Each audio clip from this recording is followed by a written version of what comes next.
Dear students, so we were already discussed about that ಏನಂದ್ರೆ ನಮಗೆ ಒಂದು ರಿಪ್ರೊಡಕ್ಷನ್ ಆರ್ಗಾನಿಸಮ್ಸ್ ಮತ್ತೆ ಸೆಕ್ಷುವಲ್ ರಿಪ್ರೊಡಕ್ಷನ್ ಫ್ಲವರಿಂಗ್ ಪ್ಲಾಂಟ್ಸ್ ಬಗ್ಗೆ ಆಲ್ರೆಡಿ ಡಿಸ್ಕಷನ್ ಅನ್ನ ಮಾಡಿದ್ವಿ ಅಲ್ಲ. ಸೊ ಆ ಒಂದು ರಿಪ್ರೊಡಕ್ಷನ್ ಪ್ರಕಾರ ನಾವು ಹೇಳ್ತಾ ಹೋದ್ರೆ ಸೊ ರಿಪ್ರೊಡಕ್ಷನ್ ಅಲ್ಲಿ ಎರಡು ರೀತಿಯ ಟೈಪ್ಸ್ ಇದೆ ಅಂತ ಹೇಳ್ಬೋದು. ಒಂದನ್ನ ಸೆಕ್ಷುವಲ್ ರಿಪ್ರೊಡಕ್ಷನ್ ಅಂತೀವಿ, ಮತ್ತೊಂದನ್ನ ಅಸೆಕ್ಷುವಲ್ ರಿಪ್ರೊಡಕ್ಷನ್ ಅಂತ ಕರೀತಾ ಹೋಗ್ತೀವಿ. So ಏನಂದ್ರೆ asexual reproduction ವಿಷಯಕ್ಕೆ ಬಂದ್ರೆ a kind of reproduction which forms without gamete formation and without fertilization. A brief thing what we are know about that. Okay, so without fertilization ಇದ್ದರೆ ಅಥವಾ without gamete formation ಇದ್ದರೆ so ಏನಂದ್ರೆ ಅದರ ಒಂದು next ಆಫ್ಸ್ಪ್ರಿಂಗ್ next generation ಗೆ move ಆಗೋದನ್ನ ನಾವು asexual reproduction ಅಂತ ಹೇಳ್ತಾ ಹೋಗ್ತೀವಿ. ಅದೇ ರೀತಿಯಾಗಿ sexual reproduction ವಿಷಯಕ್ಕೆ ಬಂದ್ರೆ a kind of the reproduction in which there will be a formation of gametes and a true fertilization will be occur ಅಂತ ಹೇಳ್ತಾ ಹೋಗ್ತೀವಿ. ಆಕ್ಚುಯಲ್ ನೀಟ್ ಅಥವಾ ಟ್ರೂ ಫರ್ಟಿಲೈಸೇಷನ್ ಅನ್ನೋದು ಅದರಲ್ಲಿ ಆಗ್ತದೆ ನಾವು ಸೆಕ್ಷುವಲ್ ರಿಪ್ರೊಡಕ್ಷನ್ ಅಂತ ಹೇಳ್ತಾ okay. So apart from that ಏನೋ ರಿಪ್ರೊಡಕ್ಷನ್ ಅಂತಕ್ಕಂಥ ಯೂನಿಟ್ ಅಲ್ಲಿ ಏನೊಂದು ಫೋರ್ತ್ ಚಾಪ್ಟರ್ ಏನಿದೆ it is nothing but that reproductive health. Okay, so reproductive health ಅಂತಕ್ಕಂಥ ಒಂದು ಕಾನ್ಸೆಪ್ಟ್ ನ ಬಗ್ಗೆ ನಾವು ಈ ಒಂದು ಕಾನ್ಸೆಪ್ಟ್ ಡಿಸ್ಕಷನ್ ನ ಮಾಡ್ತಾ ಹೋಗೋಣ. So majorly it will B already so major 5 marks for the exam. Okay, annual exam ಗೆ 5 marks questions ಇದರಲ್ಲಿ ಕೇಳಬಹುದು ಅಂತ ಹೇಳ್ಬೋದು. It may be 1 mark, 3 mark or direct 5 mark or 2 mark questions ನ ಕೇಳಬಹುದು ಚಾನ್ಸಸ್ ಇದೆ ಅಂತ ನಾವು ಹೇಳ್ಬೋದು. The weightage of this chapter is about that 5 marks ಅಂತ ನಾವು ಹೇಳ್ಬೋದು. So if we come to that reproductive health, what is meant by reproductive health? Reproductive ಅಂತಂದ್ರೆ ಏನು, ಏನಕ್ಕೆ ಇದಕ್ಕೆ ರಿಪ್ರೊಡಕ್ಟಿವ್ ಹೆಲ್ತ್ ಅಂತ ಬಂತು ಅಥವಾ ನಮ್ಮ ಒಂದು ಸಿಲೆಬಸ್ ಅಲ್ಲಿ ಈ ಒಂದು ಕಾನ್ಸೆಪ್ಟ್ ಏನಕ್ಕೆ ಬಂತು, ಸೊ ಅದ್ರ ಬಗ್ಗೆ ನಾವು ಡಿಸ್ಕಷನ್ ಮಾಡ್ತಾ ಹೋದ್ರೆ ಸೊ ರಿಪ್ರೊಡಕ್ಟಿವ್ ಹೆಲ್ತ್ ನ ವಿಷಯಕ್ಕೆ ಬಂದ್ರೆ ಸೊ ಏನೋ ಹ್ಯೂಮನ್ ರಿಪ್ರೊಡಕ್ಷನ್ ನಾವು ತಿಳ್ಕೊಂಡ್ಮೇಲೆ ಸೊ ಅದರಲ್ಲಿ ಮೇಜರ್ ಒಂದು ಪಾಯಿಂಟ್ ಬರುತ್ತೆ. ಓಕೆನಾ, ಸೊ ಮೇಜರ್ ಪಾಯಿಂಟ್ ಏನು ಅಂದ್ರೆ STDs ಅಂತ ಹೇಳ್ಬೋದು. ಓಕೆ, ಸೊ STDs ಅಂತ ಹೇಳ್ತಾರೆ ಸೆಕ್ಷುಯಲಿ ಟ್ರಾನ್ಸ್ಮಿಟಿಂಗ್ ಡಿಸೀಸಸ್ ಅಂತ ಹೇಳಿ. ಓಕೆ, ಸೊ ರಿಪ್ರೊಡಕ್ಷನ್ ವಿಷಯಕ್ಕೆ ಬಂದ್ರೆ ವಾಟ್ ಎವರ್ ದಟ್ ಈ ಒಂದು STDs ಅನ್ನೋದು ಬರುತ್ತೆ, ಸೆಕ್ಷುಯಲ್ ಟ್ರಾನ್ಸ್ಮಿಟಿಂಗ್. ಇವನ್ ರಿಪ್ರೊಡಕ್ಷನ್ ಟೈಮ್ ಅಲ್ಲಿ ಕೆಲವೊಂದು ಕಾಯಿಲೆಗಳು ಟ್ರಾನ್ಸ್ಮಿಟ್ ಆಗ್ತಕ್ಕಂಥ ಚಾನ್ಸಸ್ ಇರುತ್ತೆ, ಅದ್ರ ಬಗ್ಗೆ ನಾವು ತಿಳ್ಕೊಳ್ತಾ ಹೋಗ್ತೀವಿ. ನೆಕ್ಸ್ಟ್ ರಿಪ್ರೊಡಕ್ಟಿವ್ ಹೆಲ್ತ್ ಬಂದ್ರೆ ಸೊ ರಿಪ್ರೊಡಕ್ಷನ್ ಪ್ರೋಸೆಸ್ ಅಲ್ಲಿ ಯಾವ ರೀತಿಯಾಗಿ ಹೆಲ್ತ್ ಕಂಡೀಷನ್ ನಾವು ಮೇಂಟೈನ್ ಮಾಡ್ತಾ ಹೋಗ್ಬೇಕು, ಅಥವಾ ಚೈಲ್ಡ್ ಕೇರ್ ಇರ್ಬೋದು ಅಥವಾ ಚೈಲ್ಡ್ಹುಡ್ ಇರ್ಬೋದು ಅಥವಾ ಪೇರೆಂಟ್ಗಳು ಪೇರೆಂಟ್ ಆದಂತಹ ಅವರು ಯಾವ ರೀತಿಯಾಗಿ ಕೇರಿಂಗ್ ಮಾಡ್ತಾ ಹೋಗ್ಬೇಕು, ಯಾರಾದ್ರೂ ಇನ್ಫರ್ಟಿಲಿಟಿ ಆಗ್ತಿದ್ರೆ ಸೊ ಅದನ್ನ ಯಾವ ರೀತಿಯಾಗಿ ನಾವು ಕಂಟ್ರೋಲ್ ಮಾಡುವಂಥದ್ದು. ಸೊ ನೆಕ್ಸ್ಟ್ ದಟ್ ಏನೊಂದು ಬರ್ತ್ ಕಂಟ್ರೋಲ್ ಮಾಡೋದು, ಪಾಪ್ಯುಲೇಷನ್ ಕಂಟ್ರೋಲ್, ಪಾಪ್ಯುಲೇಷನ್ ಎಕ್ಸ್ಪ್ಲೋಷನ್ ಆಗ್ತಾ ಇದೆ, ಆ ಒಂದು ಪಾಪ್ಯುಲೇಷನ್ ಯಾವ ರೀತಿಯಾಗಿ ಕಂಟ್ರೋಲ್ ಮಾಡಬಹುದು. ಸೊ ಅದೆಲ್ಲರೂ ಒಂದು ಸೈಂಟಿಫಿಕ್ ನಾಲೆಡ್ಜ್ ಅನ್ನ ನಮ್ಮ ಒಂದು ರಿಪ್ರೊಡಕ್ಟಿವ್ ಹೆಲ್ತ್ ಅಂತಕ್ಕಂಥ ಒಂದು ಚಾಪ್ಟರ್ ಕೊಡುತ್ತೆ ಅಂತ ಹೇಳ್ತಾರೆ. Okay, so this is about the basics of this kind of the reproductive health ನ ಒಂದು ಚಾಪ್ಟರ್ ನ ಬಗ್ಗೆ ಅಂತ ನಾವು ಹೇಳ್ಬೋದು. ಸೊ ಈ ಒಂದು ರಿಪ್ರೊಡಕ್ಟಿವ್ ಚಾಪ್ಟರ್ ನ ಬಗ್ಗೆ ನಾವು ತಿಳ್ಕೊಳ್ತಾರೆ. First we come to the definition, what is meant by reproductive health. So healthy condition ಅಂದ್ರೆ ಏನು ಅಂತಕ್ಕಂಥ ಡೆಫಿನೇಷನ್ ಕೊಟ್ಟಿದ್ದಾರೆ. So who have given that definition is nothing but the kind of definition was given by the WHO. Okay, so world health organisation ಏನಿದೆ so ಇವರು ಒಂದು health condition ಗೆ ಒಂದು definition ಕೊಟ್ಟಿದ್ದಾರೆ, ಅದನ್ನೇ ನಾವು ರಿಪ್ರೊಡಕ್ಟಿವ್ ಹೆಲ್ತ್ ಕೂಡ ಇನ್ಕ್ಲೂಡ್ ಮಾಡಿದೀವಿ ಅಂತ ಹೇಳ್ತಾರೆ. ಸೊ ಅವರ ಒಂದು ವರ್ಲ್ಡ್ ಹೆಲ್ತ್ ಆರ್ಗನೈಸೇಷನ್ ಪ್ರಕಾರ what is meant by reproductive health ಹೇಳ್ತಾರೆ ಅಂದ್ರೆ so it is said that a state of complete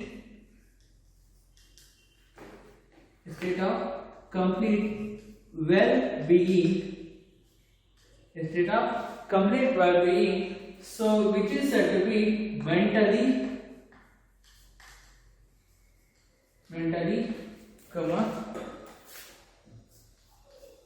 physically, okay, mentally, physically and sociologically.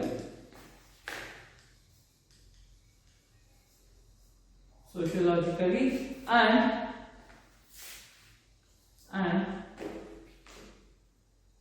disease and certificate absence of diseases and absence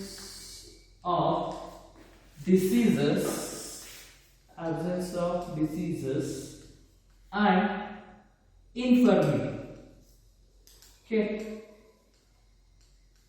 so ಇದನ್ನ ನಾವು WHO ಇಂದ ಕೊಟ್ಟಿರ್ತಕ್ಕಂಥ ಒಂದು reproductive health well being ಗೆ ಒಂದು definition ಅಂತ ಹೇಳ್ಬೋದು. ಸೊ ಈ ಒಂದು ಡೆಫಿನೇಷನ್ ಪ್ರಕಾರ ಒಬ್ಬ ರಿಪ್ರೊಡಕ್ಟಿವ್ ಹೆಲ್ತ್ ಪರ್ಸನ್ ಇದ್ದಾನೆ ಅಂದ್ರೆ ಈ should be A state of complete well being. Okay, ಅವನು ಯಾವ ಒಂದು ಸ್ಥಿತಿ ಇರ್ತಾನೆ ಅಂದ್ರೆ ವೆಲ್ ಬೀಯಿಂಗ್ ಸ್ಟೇಟ್ ಅಂದ್ರೆ ಒಂದು ಸ್ಥಿತಿನಲ್ಲಿ ಅಂತ ಹೇಳ್ಬೋದು. ಆ ಒಂದು ವೆಲ್ ಬೀಯಿಂಗ್ ಸ್ಥಿತಿ ಇರ್ತಾನೆ which is at B mentally, so ಮಾನಸಿಕವಾಗಿ, ಫಿಸಿಕಲಿ ದೈಹಿಕವಾಗಿ ಅಂಡ್ ಸೋಶಿಯಾಲಜಿಕಲ್ ಸಾಮಾಜಿಕವಾಗಿ. ಓಕೆ, ಸೊ ಮಾನಸಿಕವಾಗಿ, ದೈಹಿಕವಾಗಿ, ಸಾಮಾಜಿಕವಾಗಿ, ಸೊ ಯಾರು ಒಂದು ವೆಲ್ ಬೀಯಿಂಗ್ ಒಂದು ಒಳ್ಳೆ ರೀತಿಯ ಸ್ಥಿತಿ ಇರ್ತಾನೆ ಅವನನ್ನ ಹೆಲ್ದಿ ಪರ್ಸನ್ ಅಂತ ನಾವು ಕರಿತಾ ಹೋಗ್ತೀವಿ.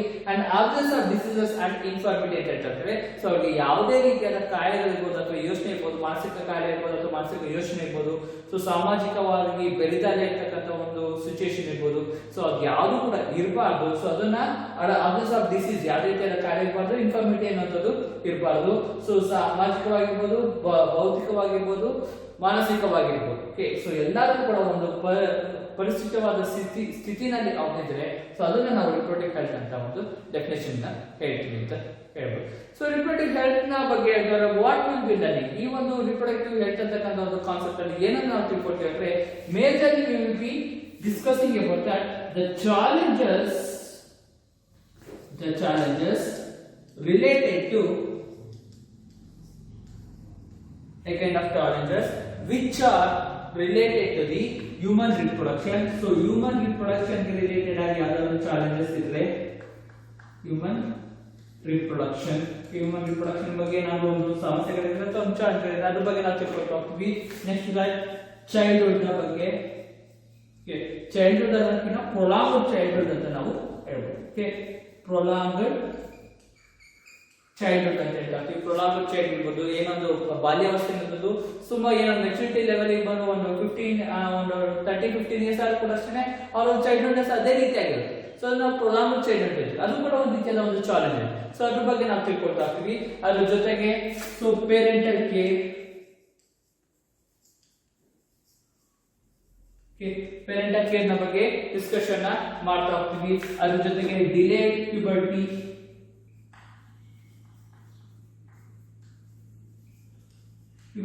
ಡಿಲೇ ಆಯ್ತು ಅಂದ್ರೆ ಅದ್ರ ಬಗ್ಗೆ ನಾವು ತಿಳ್ಕೊಳ್ತಾ ಹೋಗ್ತೀವಿ.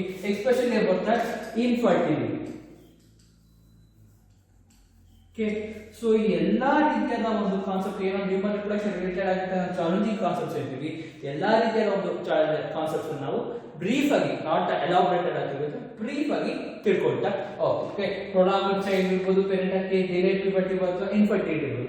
ಸೊ ಇದು ಆಗಿದ್ದ ಕಾರಣ ಏನು, ಹಿಂಗಂದ್ರೆ ಏನು, ಸೊ ಅದ್ರ ಬಗ್ಗೆ ನಾವು ಡಿಸ್ಕಷನ್ ಅನ್ನ ರಿಪೋರ್ಟ್ ಅಲ್ಲಿ ತಿಳ್ಕೊಳ್ತೀವಿ ಅಂತ ಹೇಳ್ತಾ ಹೋಗ್ಬೋದು. ಸೊ ನೆಕ್ಸ್ಟ್ ಸೊ ಈ ರೀತಿಯಾದ ಒಂದು ಕಾನ್ಸೆಪ್ಟ್ ನಾವು ತಿಳ್ಕೊಳ್ತಾ ಹೋಗ್ತೀವಿ. So one by one concept ನಾವು ತಿಳ್ಕೊಳ್ತಾ ಹೋಗೋಣ. ಸೊ ಇದರಲ್ಲಿ ಬರ್ತಕ್ಕಂಥ ಫಸ್ಟ್ ಒಂದು ಕಾನ್ಸೆಪ್ಟ್ ಏನು ಅಂದ್ರೆ reproductive health problems and the strategies ಅಂತ ಹೇಳ್ಬೋದು. ಓಕೆ, ಸೊ ರಿಪ್ರೊಡಕ್ಷನ್ ರಿಲೇಟೆಡ್ ಆಗಿ ಯಾವ ರೀತಿಯ ಪ್ರಾಬ್ಲಮ್ಸ್ ಫೇಸ್ ಮಾಡ್ತೀವಿ ಆಲ್ರೆಡಿ ನಾವು ಹೇಳ್ತೀವಿ. ಸೊ ಅದ್ರ ಜೊತೆಗೆ ಅದನ್ನ ಮೇಕಪ್ ಮಾಡಲಿಕ್ಕೆ ಆ ಒಂದು ಪ್ರಾಬ್ಲಮ್ ಹೊರಗಡೆ ಬರಲಿಕ್ಕೆ ಯಾವ ರೀತಿಯ ಸ್ಟ್ರಾಟಜಿ ನಮ್ಮ ಗೌರ್ಮೆಂಟ್ ಇರ್ಬೋದು ಅಥವಾ ನಾನ್ ಗೌರ್ಮೆಂಟಲ್ ಆರ್ಗನೈಸೇಷನ್ ಇರ್ಬೋದು ಅಥವಾ so somewhat of research scholars ಇರ್ಬೋದು, ಯಾವ ರೀತಿಯ ಸ್ಟ್ರಾಟಜೀಸ್ ನ ರೆಡಿ ಮಾಡಿದ್ದಾರೆ ಅದನ್ನ ಫಾಲೋ ಮಾಡ್ತಿದ್ದಾರೆ. ಸೊ ಅದ್ರ ಬಗ್ಗೆ ನಾವು ತಿಳ್ಕೊಳ್ತಾ ಹೋಗೋಣ. So will be discussing about that reproductive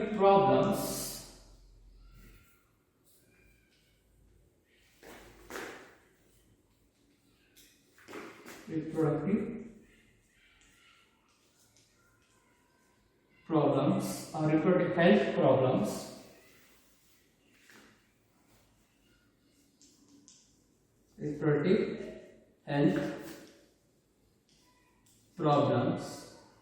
and strategies. ಅದನ್ನ ಯಾವ್ದು ಪ್ರಾಬ್ಲಮ್ಸ್ ಇರುತ್ತೆ ಅದಕ್ಕೆ ರಿಲೇಟೆಡ್ ಆಗಿ ಯಾವ ರೀತಿಯಾದ ಸ್ಟ್ರಾಟಜೀಸ್ ನಾವು ಮಾಡಿದ್ವಿ, ಸೊ ಅದನ್ನು ಮೇಕಪ್ ಮಾಡಲಿಕ್ಕೆ ಅಂತ ನಾವು ಡಿಸ್ಕಷನ್ ಮಾಡ್ತಾ ಹೋಗೋಣ.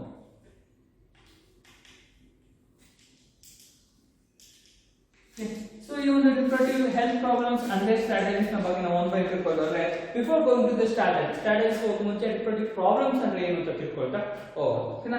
ಸೊ ಈ ಒಂದು ರಿಪ್ರೊಡಕ್ಟಿವ್ ಪ್ರಾಬ್ಲಮ್ಸ್ ವಿಷಯಕ್ಕೆ ಬಂದ್ರೆ the reproductive health implies the people having the responsible ಏನಾ.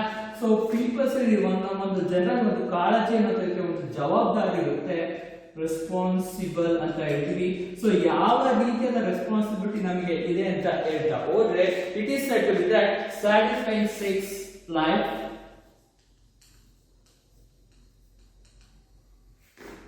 ಸ್ಯಾಟಿಸ್ಫೈಯಿಂಗ್ ಸೆಕ್ಸ್ ಲೈಫ್ ನ ಲೀಡ್ ಮಾಡುವಂಥದ್ದು. ಸೊ ಅದು ಕೂಡ ಅಷ್ಟೇ ಒಂದು ರೀತಿಯಾದ ಒಂದು responsibility, human beings is taken the responsibility ಅಂತ ಹೇಳ್ತಾ ಹೋಗ್ತೀವಿ. Next that right to access the pregnancy, access the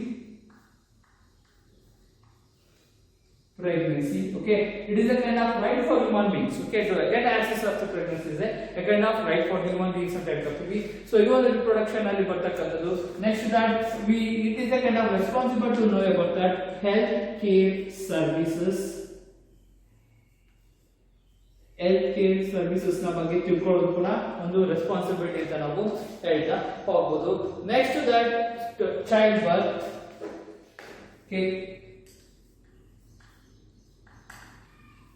child birth, infertility, ಇದೆಲ್ಲದೂ ಕೂಡ ರೀಪ್ರೊಡಕ್ಟಿವ್ ಹೆಲ್ತ್ ಗೆ ರಿಲೇಟೆಡ್ ಆಗಿ ಬರ್ತಕ್ಕಂಥ ಪ್ರಾಬ್ಲಮ್ಗಳು ಅಂತ ನಾವು ಹೇಳ್ತಾ ಹೋಗೋದು. ಸೊ ಸೆಲ್ಫ್ ಸೈನ್ಸಸ್ ನ ಲೀಡ್ ಮಾಡುವಂಥದ್ದು, ಪ್ರೆಗ್ನೆನ್ಸಿನ ಆಕ್ಸೆಸ್ ಮಾಡುವಂಥದ್ದು, ಹೆಲ್ತ್ ಕೇರ್ ಸರ್ವಿಸಸ್ ನ ನಾವು ನೋಡುವಂಥದ್ದು, ಅದ್ರ ಬಗ್ಗೆ ತಿಳ್ಕೊಳ್ಳೋದು, ಚೈಲ್ಡ್ ಬರ್ತ್ ಇರ್ಬೋದು ಅಥವಾ ಇನ್ಫರ್ಟಿಲಿಟಿ ಅಥವಾ ಪ್ರಿನ್ಯಾಟಲ್ ಕೇರಿಂಗ್, ಪೋಸ್ಟ್ ನ್ಯಾಟಲ್ ಕೇರಿಂಗ್. ಪ್ರಿನ್ಯಾಟಲ್ ಅಂದ್ರೆ ಏನೊಂದು ಗರ್ಭಾವಸ್ಥೆ ಇರ್ತಕ್ಕಂಥ ಹೆಣ್ಮಕ್ಳನ್ನ ಟ್ರೀಟ್ ಮಾಡುವಂಥದ್ದು, ಯಾವ ರೀತಿ ಟ್ರೀಟ್ ಮಾಡಬೇಕು, ಕೇರಿಂಗ್ ಮಾಡಬೇಕು ಅಂತ. ಪೋಸ್ಟ್ ನ್ಯಾಟಲ್ ಕೇರಿಂಗ್ ಅಂದ್ರೆ ಸೊ ಮಕ್ಕಳಾದ ನಂತರ ಯಾವ ರೀತಿಯಾದ ಒಂದು ಟ್ರೀಟ್ಮೆಂಟ್ ಮಾಡಬೇಕು. ಸೊ ಅದೆಲ್ಲರ ಬಗ್ಗೆ ತಿಳ್ಕೊಳ್ಳೋದು ನಮ್ಮ ಒಂದು ರೆಸ್ಪಾನ್ಸಿಬಿಲಿಟಿ ಅಂತ ನಾವು ಹೇಳ್ತಾ ಹೋಗೋದು. ಸೊ ಇದೇ ರೀತಿಯಾದ ಒಂದು ಹೆಲ್ತ್ ಕೇರ್ ರಿಲೇಟೆಡ್ ಇರ್ಬೋದು, ಚೈಲ್ಡ್ ಬರ್ತ್ ಇರ್ಬೋದು ಅಥವಾ ಇನ್ಫರ್ಟಿಲಿಟಿಗೆ ರಿಲೇಟೆಡ್ ಆಗಿರ್ಬೋದು ಅಥವಾ ಸ್ಯಾಟಿಸ್ಫೈಯಿಂಗ್ ಸೆಕ್ಸ್ ಲೈಫ್ ನ ಬಗ್ಗೆ ಇರ್ಬೋದು. ಸೊ ಅದೆಲ್ಲದೂ ಕೂಡ ಒಂದು ರೀತಿಯಾದ ತಿಳ್ಕೊಳ್ದಲ್ಲೇ ಇರೋದು, ಅರ್ಧ ಬರ್ಧ ತಿಳ್ಕೊಳ್ಳೋದಕ್ಕೆ ನಮ್ಗೆ ಐಡಿಯಾನೇ ಇಲ್ಲ ಇರೋದನ್ನ, ಅದನ್ನ ನಾವು ರಿಪ್ರೊಡಕ್ಟಿವ್ ಹೆಲ್ತ್ ಪ್ರಾಬ್ಲಮ್ಸ್ ಅಂತ ಹೇಳ್ತೀವಿ. ಸೊ ಈ ಎಲ್ಲಾ ರೀತಿಯಾದ ರಿಪ್ರೊಡಕ್ಟಿವ್ ಹೆಲ್ತ್ ಪ್ರಾಬ್ಲಮ್ಸ್ ನ ವಾಟ್ ಎವರ್ ದಟ್ ಮೇಕಪ್ ಮಾಡ್ಲಿಕ್ಕೆ, ಅದರಿಂದ ಹೊರಗಡೆ ಬರ್ಲಿಕ್ಕೆ, ಏನಾದರೂ ಒಂದು ರಿಪ್ರೊಡಕ್ಷನ್ ಬಗ್ಗೆ ನಾಲೆಡ್ಜ್ ಇರೋದು ತಿಳ್ಕೊಳ್ಳಿಕ್ಕೆ ಬಂದಂತ ಒಂದು ಕಾನ್ಸೆಪ್ಟ್ ಅಂದ್ರೆ ರಿಪ್ರೊಡಕ್ಟಿವ್ ಹೆಲ್ತ್ ಅಂತ ಹೇಳ್ತಾ ಹೋಗ್ತೀವಿ. ಸೊ ಈ ಒಂದು ಪ್ರಾಬ್ಲಮ್ಸ್ ಫೇಸ್ ಮಾಡ್ಲಿಕ್ಕೆ ಅಥವಾ ಫ್ಯಾಮಿಲಿ ಪ್ಲಾನಿಂಗ್ ಅದು ಕೂಡ ಅಷ್ಟೇ ಒಂದು ರೀತಿಯಾದ ದೊಡ್ಡ ಇದಾಗಿದೆ. ಯಾಕಂದ್ರೆ ಎವರ್ ಎಕ್ಸ್ಪ್ಲೋಸಿಂಗ್ ಪಾಪ್ಯುಲೇಷನ್ ನಮ್ಮ ಒಂದು ಇಂಡಿಯಾದಲ್ಲಿ. ಸೊ ಅದನ್ನ ಮೇಕಪ್ ಮಾಡ್ಲಿಕ್ಕೆ ಸೊ ಎಲ್ಲಾದ್ರೂ ಕೂಡ ಒಂದು ರಿಪ್ರೊಡಕ್ಟಿವ್ ಹೆಲ್ತ್ ರಿಲೇಟೆಡ್ ಆಗಿ ಯಾವ ರೀತಿಯಾದ ಒಂದು ಕಾನ್ಸೆಪ್ಟ್ಸ್ ನ ಮಾಡಬೇಕು, ನಾವು ಯಾವ್ದನ್ನ ಫಾಲೋ ಮಾಡಬೇಕು, ನಾವು ಯಾವ್ದನ್ನ ಅಳವಡಿಸ್ಕೊಳ್ಬೇಕು, ಅದನ್ನ ಹೇಳ್ತಕ್ಕಂಥದ್ದೇ ಒಂದು ರಿಪ್ರೊಡಕ್ಟಿವ್ ಹೆಲ್ತ್ ಅಂತ ಹೇಳ್ಬೋದು. ಸೊ ಅದನ್ನ ಹೇಳಿ ಕೆಲವೊಂದು ಸ್ಟ್ರಾಟಜೀಸ್ ನ ನಮ್ಮ ಒಂದು ಗೌರ್ಮೆಂಟ್ ಇಂದ ಅಥವಾ NGOs ಅಥವಾ ರಿಸರ್ಚ್ ಸ್ಕಾಲರ್ಸ್ ಗಳು ಮಾಡಿದ್ದಾರೆ ಅಂತ ಹೇಳ್ತಾ ಹೋದು. ಸೊ ಆ ರೀತಿಯಾದ ಒಂದು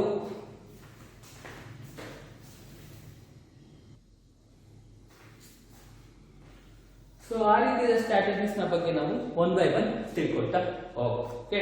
so if you come to the strategies ನ ವಿಷಯಕ್ಕೆ ಬಂದ್ರೆ ಫಸ್ಟ್ ಸ್ಟ್ರಾಟಜಿ ಯಾವುದು ಅಂತ ಹೇಳ್ತಾ ಹೋದ್ರೆ so nothing but family planning ಅಂತ ಹೇಳ್ತಾರೆ.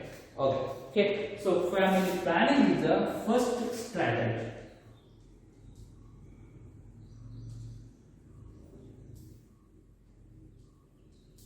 Okay, it is a kind of first strategy which was included by our government to make up the reproductive health problems ಅಂತ ಹೇಳ್ತಾ ಹೋಗ್ಬೋದು. ಸೊ ಏನೊಂದು ಫ್ಯಾಮಿಲಿ ಪ್ಲಾನಿಂಗ್ ಅಂದ್ರೆ Y should the family planning is built ಅಂತ ಹೇಳ್ತಾರೆ. It was forward the a kind of thing is nothing but that reduction of birth rate, reduction of birth rate. So birth rate ಅನ್ನ reduce ಮಾಡಲಿಕ್ಕೆ so ಬಂದಂತ concept ಯಾವುದು ಅಂದ್ರೆ ನಾವು family planning ಅಂತ ಹೇಳ್ತಾ ಹೋಗ್ತೀವಿ. ಸೊ ನಾನು ಅವಾಗ ಹೇಳಿದಾಗೆ ಎವರ್ ಎಕ್ಸ್ಪ್ಲೋಸಿಂಗ್ ಇಂಡಿಯನ್ ಪಾಪ್ಯುಲೇಷನ್ ಆಗ್ತಾ ಇದೆ, ಜಾಸ್ತಿ ಆಗ್ತಾನೆ ಇದೆ, ಇನ್ಕ್ರೀಸ್ ಆಗ್ತಿದೆ. ಸೊ ಆ ರೀತಿಯಾದ ಒಂದು ಪಾಪ್ಯುಲೇಷನ್ ಇನ್ಕ್ರೀಸ್ ಆಗ್ತಾ ಹೋದ್ರೆ ಸೊ ನಾವು ಒಂದು ಪಾಪ್ಯುಲೇಷನ್ ಗೆ ತಕ್ಕನಾಗಿ ನಮಗೆ ಆಹಾರ ಸಿಗೋದಿಲ್ಲ. ಯಾಕೆಂದ್ರೆ ಸೊ ಪಾಪ್ಯುಲೇಷನ್ ಜಾಸ್ತಿ ಆಗ್ತಿದೆ, ಒಂದು ಪ್ಲಾನಿಂಗ್ ಅನ್ನೋದು ಇರಬೇಕು. ಸೊ ಯಾವಾಗ ನಮ್ಮ ಒಂದು ಸ್ಕೇರ್ಸಿಟಿ ಆಫ್ ಫುಡ್ ಕ್ರಿಯೇಟ್ ಆಗುತ್ತೆ ಸೊ ನಾವು ಒಂದು ಹೆಲ್ದಿ ಲೈಫ್ ನ ಲೀಡ್ ಮಾಡ್ಲಿಕ್ಕೆ ಆಗೋದು. ಜಾಗವನ್ನು ಕಳಿಸೋದಿಲ್ಲ, ಏನ್ ಪ್ರೊಡಕ್ಷನ್ ಮಾಡ್ತಕ್ಕಂಥ ಫುಡ್ ಕೂಡ ಸಾಗೋದಿಲ್ಲ. ಸೊ ಪಾವರ್ಟಿ ಅನ್ನೋದು ಕ್ರಿಯೇಟ್ ಆಗ್ತಾ ಹೋಗುತ್ತೆ. ಸೊ ಬರ್ಜನ್ ಅನ್ನೋದು ಕ್ರಿಯೇಟ್ ಆಗುತ್ತೆ. ಸೊ ವಾಟ್ ಔಟ್ ದಟ್ ಏನೊಂದು ಆಹಾರದ ಒಂದು ಕೊರತೆ ಅನ್ನೋದು ಸ್ಟಾರ್ಟ್ ಆಗ್ತಾ ಹೋಗುತ್ತೆ.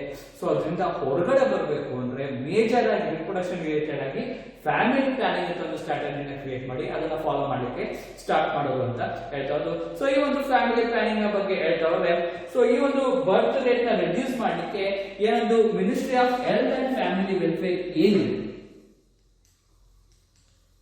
Ministry of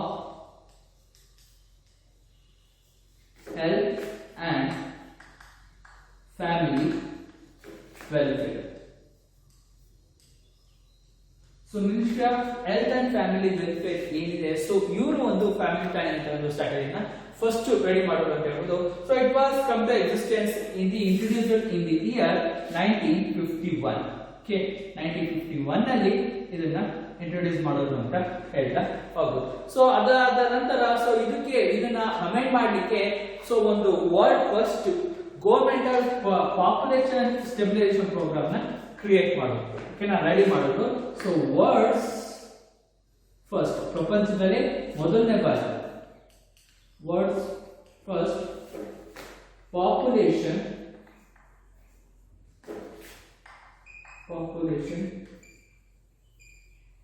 stabilization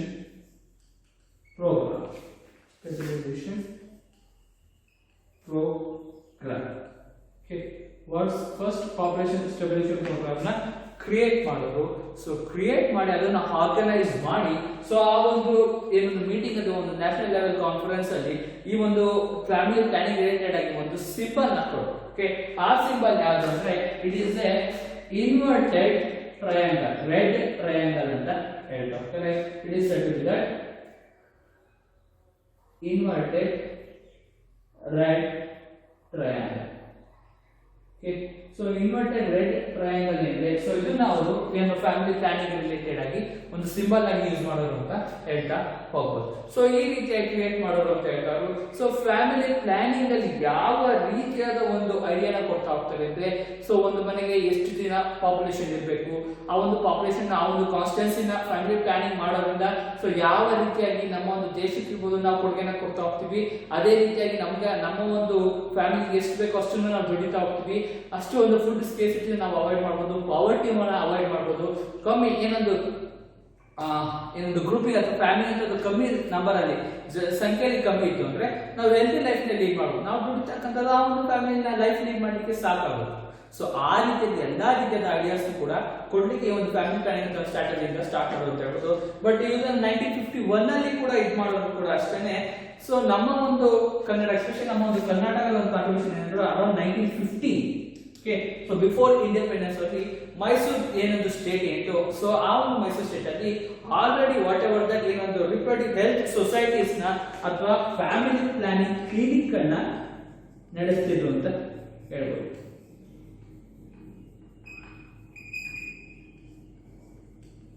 so family planning clinic ಆಗ ಒಂದು ಐಡಿಯಾ ಕೊಟ್ಟಿರ್ಬೋದು, ಅದರ ಒಂದು ಬೇಸ್ ಮೇಲೆ ಈ ಒಂದು ಸ್ಟ್ರಾಟಜಿನ ಕ್ರಿಯೇಟ್ ಮಾಡೋದು ಅಂತ ಹೇಳ್ತಾ ಹೋದ್ರು.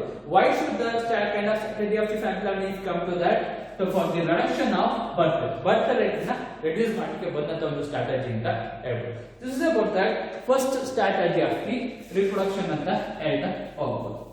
ಸೊ ನೆಕ್ಸ್ಟ್ ಇನ್ನೊಂದು ಸ್ಟ್ರಾಟಜಿ ಬಗ್ಗೆ ನಾವು ಹೇಳ್ತಾ ಹೋದ್ರೆ so it is nothing but educating the sex education in the school levels ಅಂತ ನಾವು ಹೇಳ್ತಾ ಹೋಗೋದು. ಸೊ ಸೆಕೆಂಡ್ ಸ್ಟ್ರಾಟಜಿ ಏನು ಅಂದ್ರೆ introduction of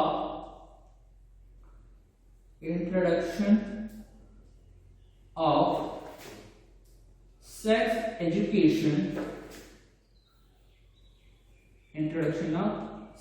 education in schools.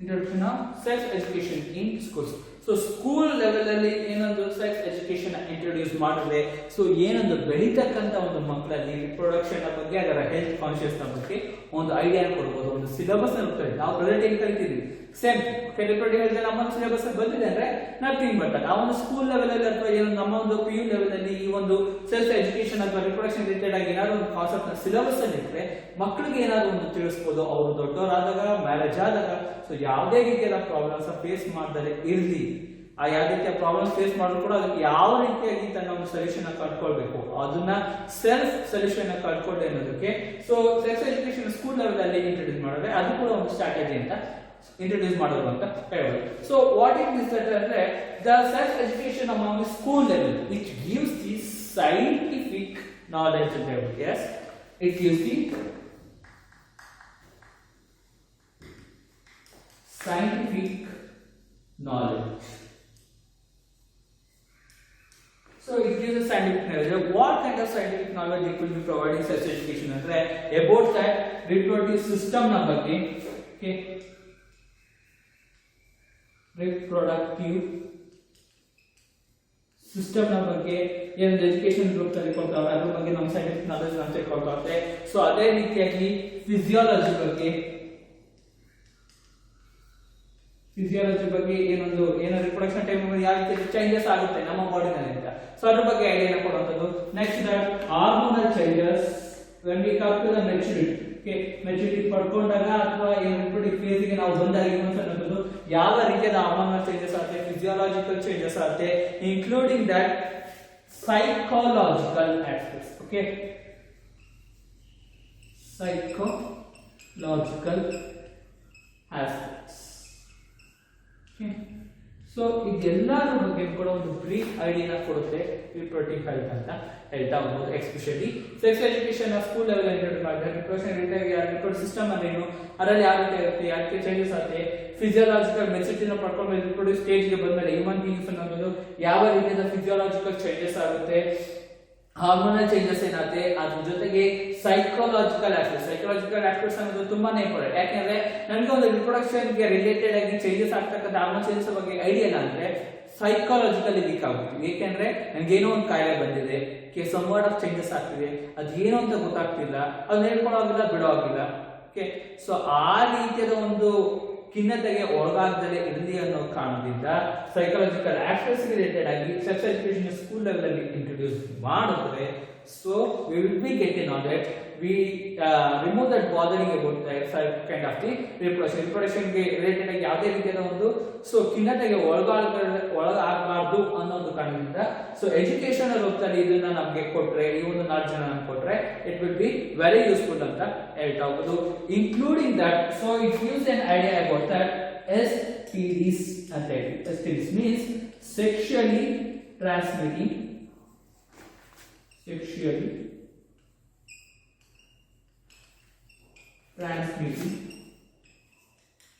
diseases.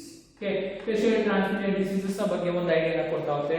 Next ಅದ್ರ ಜೊತೆ ಅಲ್ಲದೆ ಸೆಕ್ಷುಯಲ್ ಕ್ರೈಮ್ಸ್. ಸೊ ಈ ಒಂದು ಕ್ರೈಮ್ ಅಲ್ಲಿ ನಾವು ನೋಡ್ತಾ ಹೋದ್ರೆ ಹಿಸ್ಟೋರಿಕಲ್ ಒಂದು ದಿನ ಬೆಳಗಾದ್ರೆ ನೋಡ್ತಾ ಇರ್ತೀವಿ. ಹಿಸ್ಟೋರಿಕಲ್ ಕ್ರೈಮ್ ಆಕ್ಟಿವಿಟೀಸ್ ಅಲ್ಲಿ ಬಿಲೋ 18 ಇಯರ್ಸ್ ಅಲ್ಲಿ ಎಷ್ಟು ರೀತಿಯಾದ ಮಕ್ಕಳು ಸೆಕ್ಷುಯಲ್ ಕ್ರೈಮ್ಸ್ ಅಲ್ಲಿ ಇನ್ವಾಲ್ವ್ ಆಗ್ತಾ ಇದ್ದಾರೆ. ಸೊ ಏನಕ್ಕೆ ಅಂದ್ರೆ ಈ ರೀತಿಯಾದ ಒಂದು ನಾಲೆಡ್ಜ್ ಇತ್ತು ಅಂದ್ರೆ ಸೊ ವಿಲ್ ಬಿ ಸೊ ಅದ ರೀತಿಯಾಗಿ ಇನ್ಕ್ಲೂಡ್ ಆಗೋದನ್ನ ಯಾವ ರೀತಿಯಾಗಿ ಹೊರಗಡೆ ಬರ್ಬೋದು, ಸೊ ಎಲ್ಲರ ಬಗ್ಗೆ ಒಂದು ಐಡಿಯಾನ ಕೊಡುತ್ತೆ. When we study school level college level ನಾವು ತಿಳ್ಕೊಂಡ್ರೆ so what are that it what in curriculum ಅಲ್ಲಿ ಇದನ್ನ ಇನ್ಕ್ಲೂಡ್ ಮಾಡ್ತಾರೆ ನಮ್ಮ ಒಂದು ಸಿಲೆಬಸ್ ಅಲ್ಲಿ. It should be A very helpful ಅಂತ ಹೇಳ್ತಾ ಹೋಗ್ಬೋದು. So it is a kind of strategy ಅಂತ ಹೇಳ್ಬೋದು. ಸೊ ಥರ್ಡ್ ಸ್ಟ್ರಾಟಜಿ ವಿಷಯಕ್ಕೆ ಬಂದ್ರೆ educating the marriageable group peoples.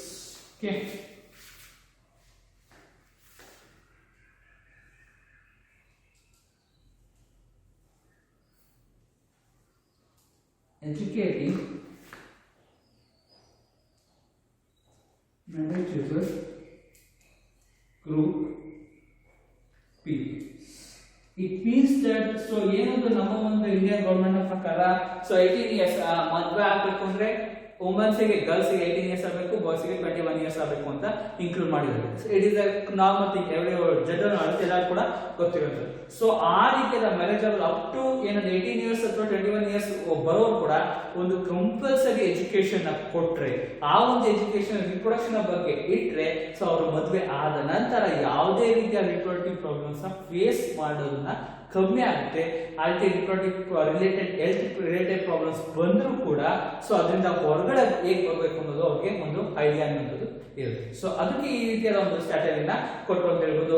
The educating the peoples in the marriageable age group ಏನಿರುತ್ತೆ so ಆ ಒಂದು ರೀತಿಯಾದ ಒಂದು ಮಕ್ಕಳಿಗೆ ಅಥವಾ ಆ ಒಂದು ಏಜ್ ಬಂದಿರ್ತಕ್ಕಂಥ ಒಂದು ಮಕ್ಕಳಿಗೆ ಎಜುಕೇಶನ್ ಕೊಟ್ರೆ it will be very useful ಅಂತ ಹೇಳ್ತಾ ಹೋಗ್ತಾರೆ.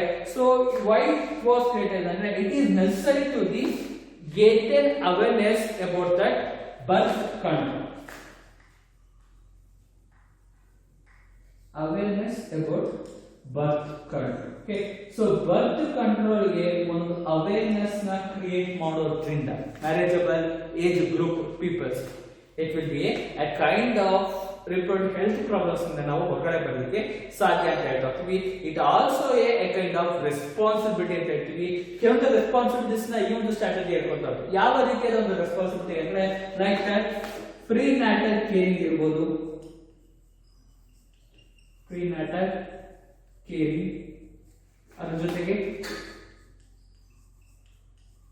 ಪೋಸ್ಟ್ ನ್ಯಾಟಲ್ ಕೇರಿಂಗ್, ಪ್ರಿನ್ಯಾಟಲ್ ಕೇರಿಂಗ್ ಮತ್ತೆ ಪೋಸ್ಟ್ ನ್ಯಾಟಲ್ ಕೇರಿಂಗ್ ಯಾವ ರೀತಿ ಆಗಬೇಕು ಅಂತ ಒಂದು ರೆಸ್ಪಾನ್ಸಿಬಿಲಿಟಿನ ಈ ಒಂದು ಸ್ಟ್ರಾಟಜಿ ಕೊಡ್ತೈತೆ. ಗೊತ್ತಿತ್ತು ಸರ್, ಗರ್ಭಾವಸ್ಥೆಗೆ ಬಂದಾಗ ಏನು ಗರ್ಭಿಣಿಯನ್ನ ಯಾವ ರೀತಿ ನಾವು ಟ್ರೀಟ್ ಮಾಡಬೇಕು, ಯಾವ ರೀತಿಯಾದ ಕೇರ್ನ ಮಾಡಬೇಕು, ಮತ್ತೆ ಮಗು ಆದ ನಂತರ ಸೊ ಆ ಮಕ್ಕಳಿಗೆ ಯಾವ ರೀತಿಯಾದ ಫುಡ್ ನ ಕೊಡಬೇಕು, ಅಥವಾ ಸೊ ಆ ಒಂದು ತಾಯಿಗೆ ಯಾವ ರೀತಿಯಾದ ಫುಡ್ ನ ಕೊಡಬೇಕು, ಅದೆಲ್ಲ ಒಂದು ರೆಸ್ಪಾನ್ಸಿಬಿಲಿಟಿ. ಆ ಎಲ್ಲಾ ರೀತಿಯ ರೆಸ್ಪಾನ್ಸಿಬಿಲಿಟಿ ನಮಗೆ ತಿಳಿಸ್ಲಿಕ್ಕೆ ಇದೊಂದು ಸ್ಟ್ರಾಟಜಿನ ಕೊಟ್ಟರು ಅಂತ ಹೇಳ್ತಾ ಹೋಗುದು. ಅದೇ ರೀತಿ ಬರ್ತ್ ಕಂಟ್ರೋಲ್ ನ ಮಾಡೋದ್ರಿಂದ ಏನು ಎಲ್ಲ ಬೆನಿಫಿಟ್ ಇದೆ ಅದೆಲ್ಲರೂ ಕೂಡ ಯೂಸ್ ಆಗುತ್ತೆ ಅಂತ ಹೇಳ್ತಾ ಇದ್ರು. ಸೊ ಈಗಲೂ ಕೂಡ ಪ್ರೆಸೆಂಟ್ ಕೂಡ ಅಷ್ಟೇ ಗೌರ್ಮೆಂಟ್ ಹೆಚ್ಚಾಗಿ NGOs, ನಾನ್ ಗೌರ್ಮೆಂಟ್ ಆರ್ಗನೈಸೇಷನ್ಸ್ ಏನಿದೆ ಸೊ ಈ ಒಂದು ಹೆಲ್ತ್ ಕೇರ್ ಫೆಸಿಲಿಟೀಸ್ ನ ಪ್ರೊವೈಡ್ ಮಾಡ್ತಾ ಇದೆ, ಅವೇರ್ನೆಸ್ ನ ಕ್ರಿಯೇಟ್ ಮಾಡ್ತೀವಿ ನಮ್ಮ ಒಂದು ಜನಗಳಲ್ಲಿ ಅಂತ ಒಂದು ಕೆಲವೊಂದು NGOs ಪ್ರೋಗ್ರಾಮ್ ಅನ್ನ, ಹೆಲ್ತ್ ಕೇರ್ ಫೆಸಿಲಿಟಿ ಪ್ರೋಗ್ರಾಮ್ ಅನ್ನ ಕ್ರಿಯೇಟ್ ಮಾಡಿ ಎಲ್ಲರಲ್ಲೂ ಕೂಡ ಅಷ್ಟೇ ಕಾಳಜಿನ ಅಥವಾ ವಾತಾವರಣದ ಜಾಗರೂಕತೆನ ಮೂಡಿಸ್ತಕ್ಕಂಥ ಕೆಲಸನ ಮಾಡ್ತಾ ಇದ್ದಾರೆ ಅಂತ ಹೇಳ್ಬೋದು. ಸೊ ಅದಕ್ಕೆ ನಮ್ಮ ಒಂದು ಗೌರ್ಮೆಂಟ್ ಕೂಡ ಸಪೋರ್ಟ್ ಮಾಡಿದೆ. ಏನೊಂದು 10th 5-year plan, 10th 5-year plan ಏನಿದೆ, ಈ ಒಂದು 10th 5-year ಪ್ಲಾನ್ ಅಲ್ಲಿ ಸೊ ಈ ಒಂದು manageable group peoples, age group peoples ಗೆ ಎಜುಕೇಟ್ ಮಾಡುವಂತ ಒಂದು ಪ್ರೋಸೆಸ್ ಅನ್ನ ಇವರು ಇಂಟ್ರೊಡ್ಯೂಸ್ ಮಾಡಿದ್ದಾರೆ ಅಂತ ಹೇಳ್ತಾ ಹೋಗ್ಬೋದು. So these are about the 3 kinds of the strategies for the reproductive health ಅಂತ ಹೇಳ್ಬೇಕು.